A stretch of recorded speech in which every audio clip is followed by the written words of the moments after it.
The litter queen. Chip is careless about dropping litter, meaning the litter queen soon teaches him a lesson.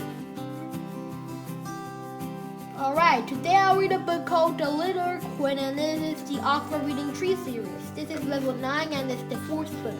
Series created by Robert Kuhn and Alex Brickta. Whiff and Wilma's mom and dad took some of the children for a picnic. They went to a place called White Horse Hill. It was a warm summer's day and there wasn't a cloud in the sky. It was a perfect day for a picnic in the country. Wilma's mom had brought lots of food so everyone had something to carry.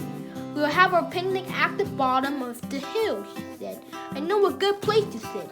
Wilma's dad spread out a rug and everyone sat down. This is a great picnic, said Biff. These sandwiches are really good. And this is a great place on a day like this, said Wilma. I can't see for miles. You can see even more from the top of the hill, said Wilma's dad.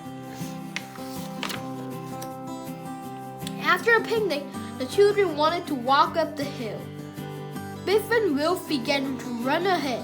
They both wanted to be first to get to the top. I'll race you up there, called Biff. Wilma's mom called everyone back. I got all the litter you've left behind, she said. Wilma's mom made the children pick up the litter. She told them to put it in a bag. We'll take the litter back to the car with the picnic things, she said. This place would look terrible if everyone left cans and packets behind. They took the picnic things back to the car, then they walked up to the hill. It took quite a long time to get to the top. Everyone sat down for a rest. That's right, said Wilma. I can see for miles and miles. The houses and cars look really small. The strange-looking aircraft flew past. What's that? Asked Chip. It looks like a flying chair. It's a microlight, said Wilma's dad. I suppose it is a bit like a chair with wings. I'd love to fly on one, said Biff. I wouldn't, said Chip. It doesn't look safe. They walked through a wood. Floppy ran in and out of the trees. Suddenly he yelled. Oh no, said Chip. Look at Floppy. I think he's hurt himself. Floppy couldn't walk properly. He started to limp. His paw was bleeding. Wilma's mom looked at Floppy's paw. It looks as if he's cut it, she said.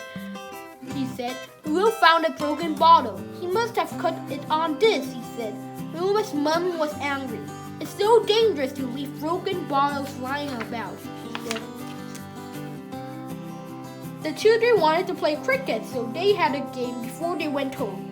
Floppy tried to join in, but he couldn't because his paw was too sore. Poor old Floppy, said Biff. Does his luck to step on some broken glass? At last, it was time to go home. Thanks for taking us, said the children. All this fresh air has made me hungry, said Wilma's dad. Maybe we can stop for something to eat on the way home. Hooray, said everyone. Everyone wanted chicken and chips, so Wilma's dad stopped to get some.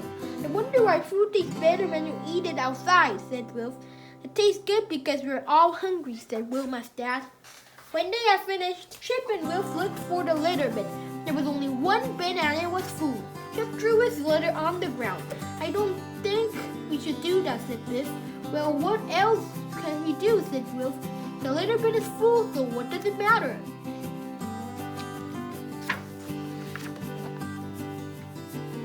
The children were tired after the picnic. Chip was glad to get into bed. The magic key was in the box next to Chip's bed. Suddenly, the key began to glow. Oh no, gasped Chip. This means a magic adventure, and I'm on my own. Kipper's asleep, and Biff is still downstairs. The magic whisked him through the door of the little house.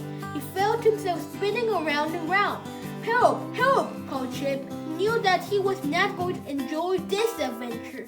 I wish Biff was here, he thought. The magic took Chip to the little queen's palace. It was a horrible place. There was litter and junk everywhere. The little queen was sitting on her throne. She had 2 giant rats by her side.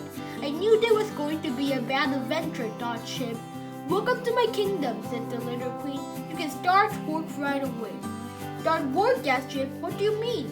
Your job is to help me spread litter and junk everywhere. There are still plenty of pretty places to spoil. The litter queen took Chip to her litter sentry. There were piles of litter and junk everywhere. It looks horrid, said Chip, and it smells. Horrid, snapped the litter queen. It's down your foot crossing. It's lovely, and it's time for you to do some work. The litter queen gave Chip a uniform to put on. Take a large bag and fill it with litter, she ordered. You can start by making a mess of a few parks and playgrounds. If you don't make a good job of it, I will get very angry. Oh, I don't like this, thought Chip unhappily. The litter queen took Chip to a park. She told Tim to start spreading litter. The park looked tidy, but soon it was covered with cans and paper. Chip didn't want to spoil the park, but it looked good before we came, he thought, but now it looks horrid. The litter queen watched Chip. Come on, she shouted crossly. I want this park to look a complete mess. He wanted to throw all his litter in a bin, but he was afraid of the litter queen. This is a horrid adventure, he thought. These are my micro lights, said the litter queen. I use them to spread litter all over the countryside. You'll fly in this micro light, she said. I don't want to, said Chip. I don't want to throw litter all over the countryside. How dare you, screamed the litter queen. Do as you're told. If you don't know, I will lock you up with my giant rat. Chip was so frightened of the litter queen that he climbed on to the micro light. I wish this adventure was over, he thought. The micro light took off. Soon it was flying over the countryside. Chip held on tight. Before him, he could see meadows and fields. He could see streams and tiny houses. He could see woods and green hills. The countryside looked so pretty, he thought. Oh no, gasped Chip. That looks like the place where we had our picnic. I can see the wood where Floppy cut his paw. The micro light began to fly lower. This was the place he had to drop the litter. I don't want to drop litter here, he thought. I hate the magic, he said, Chip. I don't like this adventure and I wish it was over. Suddenly, the micro light went out of control. It began to spin. It went round and round, getting faster and faster. Chip's bag of litter burst open. Chip was falling. He seemed to be falling for a very long time. He was falling with the litter. There were cans and bottles and bags and wrappers. Everything was spinning round and round. The magic key flew out of Chip's pocket. Where's the magic key? Shouted Chip. I must find the magic key. Chip was in bed. The adventure was over. But was it a magic adventure or just a bad dream? Mom and Dad heard Chip shouting. They came into his room to see what's wrong. We're having a bad dream, said Mom. I expect you ate too much at the picnic. It was a magic adventure, said Chip. But I lost the key. That looked like Mom. Perhaps he's not well, he said. Perhaps he's got a temperature. The next day, Chip was at school. He spoke to Mr. Johnson in the playground. Look at all the litter, he said. There are crisp packets and wrappers all over the ground. Yes, said Mr. Johnson, but how do we stop everyone from throwing litter on the ground? Let's do a litter project, Chip said. The children in Mr. Johnson's class picked up all the litter around the school, and they made posters and wrote stories. Mr. Johnson put the project in the Save Our Countryside competition. Mr. Johnson's class won the competition.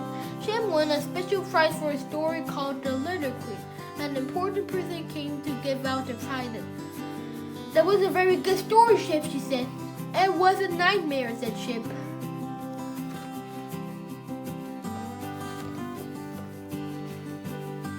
Okay, it seems like now we can't litter because Chip had that magic adventure. And I don't know why their parents, Chip and Biff and Kipper's parents, still didn't found out that they have a secret magic key. When I tell it, seems like they still don't know it, even if they open the key. They must have noticed it. Yes, that's what I think. And also, the magic key always teach them a lesson or something. And the magic key adventure is sort of like a dream, okay? It's connected, to my opinion. Alright, that was just my opinion. And if you have any book recommendation, just please give me a comment below. And I'll see you in the next video. Take care.